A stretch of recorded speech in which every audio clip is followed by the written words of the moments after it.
Hey guys, so I just watched one of my most anticipated movies of the year. The movie is called Pleasure. It came out in theaters a month ago. I'm only catching it now. I'll explain why. So this movie was directed by Ninja Thyberg, and I remember seeing the short film in which this film was based on, which is also called Pleasure, which is about a porn actress preparing for an anal shoot, which is a pretty interesting concept for a short film, say what you will. But anyway, she kind of made that movie as a concept film to get funding for the feature length version, the one we got right now. This movie, the feature length one that is, was getting shopped around at festivals. It got picked up by A24. A24 wanted the movie to get edited down to an R rating. This was an NC-17 movie and still is. So A24 wanted them to edit it down to an R rating instead of an NC-17.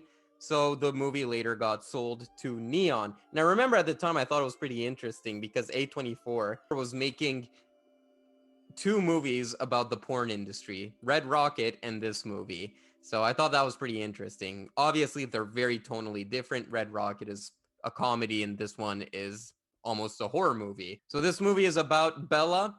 This girl immigrates from Sweden to California in order to get her big break into the porn industry.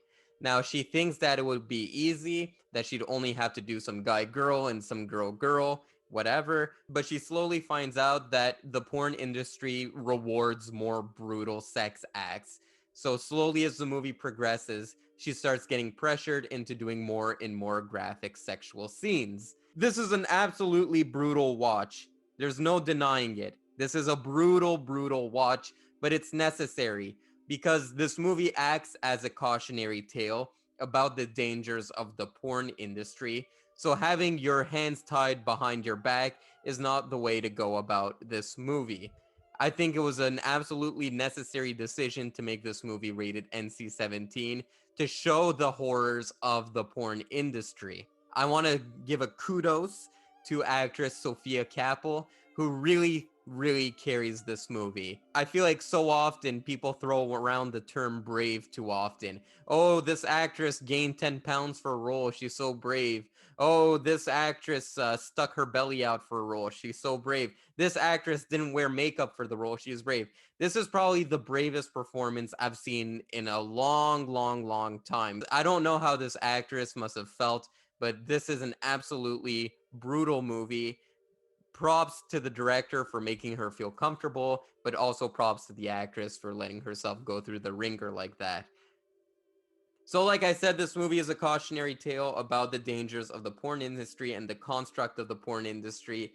And also, what adds to that horrificness is its documentary style.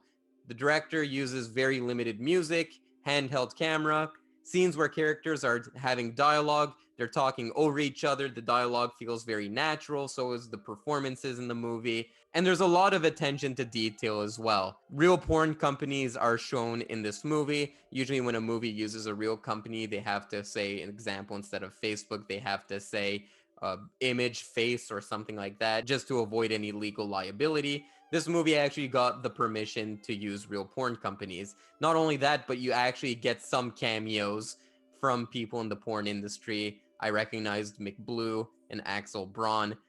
Um, I just admitted to recognizing some pornographic celebrities. You know how some people, they watch the Marvel movies and they're like, I know that person, it's America Chavez. I was watching this movie and I was like, I know that person, it's Mick Blue.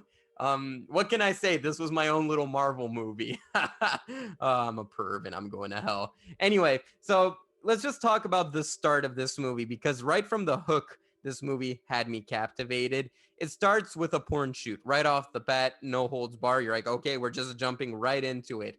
And the way it's edited, the use of music, you can tell that this character is losing her innocence, not in a sexual way, but just as a there's no turning back from here kind of way. Then she goes home and you just saw this person being very beautiful, very angelic. She goes home and her roommates are very white trash. She goes to the bathroom, takes a little long in the bathroom. Her roommate knocks on the door. Tock, tock, tock, tock, tock. Are you taking a shit? But I like that because it showed the contrast between how men perceive women in pornography versus how women truly are. I liked seeing that contrast. So just small details like that helped add to this movie's realism. And the fact that this movie felt so realistic and felt so much like a documentary added to the horrificness of the realities of the porn industry. I was worried going into this movie that this movie would just say porn is bad, porn is bad.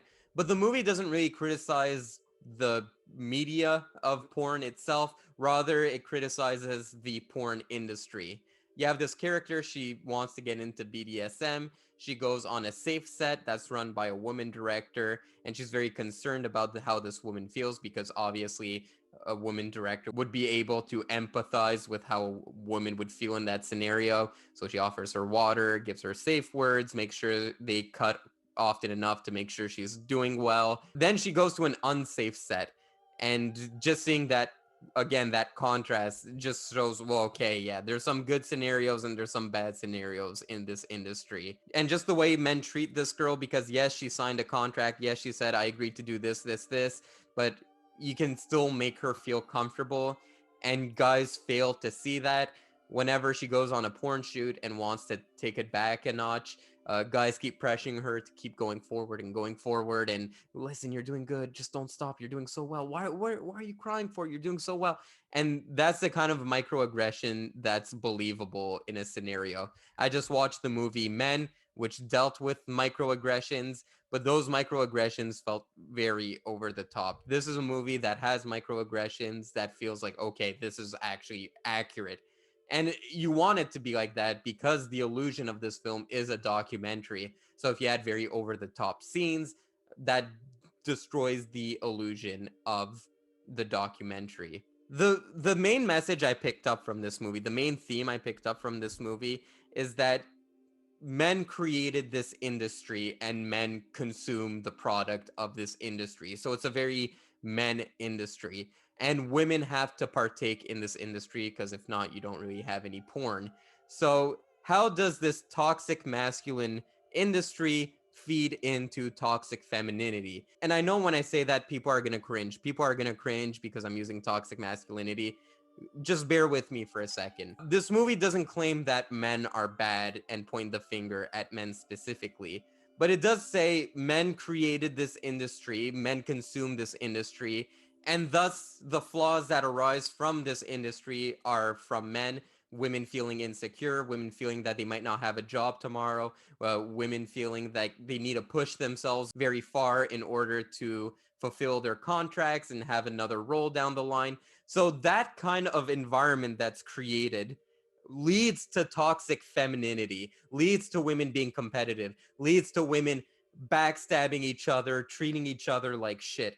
That's what I thought was really interesting. It's not a one-sided movie. It shows the full picture of what's going on in here. And also, once women go through this process that's very demoralizing, and finally, after so much trials and tribulations, they finally make their way to the top. Well, then they look at women who have to go through the same process that they did, and they say, well, I had to go through that shit. Why should I be the one who wants to extend an olive branch in this situation? So it's a very nuanced movie, and I thought that's what was really interesting. The women treat each other like shit, the men treat the women like shit. Everyone in this movie is treating each other like shit. The movie also brings up racial issues in the porn industry.